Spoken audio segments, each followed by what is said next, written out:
shuningdek, farzand ham eng baxtiyor damlarida ota-onasining bag'rida bo'lgisi, baxtni ular bilan baham ko'rgisi. Ota-ona diydori ularning mehrini har narsadan ustun bilishi.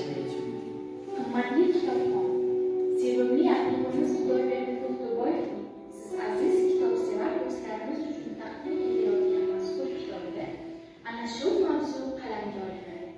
Asarning yozilganiga oradan ancha fursat o'tgan bo'lishiga qaramay, u badiiy himmatini hamon yo'qotmagan. Aksincha, har bir kitobxon ushbu asarni qo'liga o'zgacha mehr va iztirob ila oladi. Ota-onasining to'g'ri yo'lga kirishini istagan ayollar, endigina 5-sinfga qadam qo'ygan Nigora, Erkatoy Zuhra va undan katta bo'lgan akasi Zafarning kelajagi barpo bo'ladi. Ota-onasi qamalgandan so'ng Zufar avtohalokatda halok bo'ladi. Katta o'g'il Akbar esa o'zini yoqib yuboradi. Singlisi Nigoraga toshni toshganligi sababli qishloqdagi qarindoshining uyiga ketadi.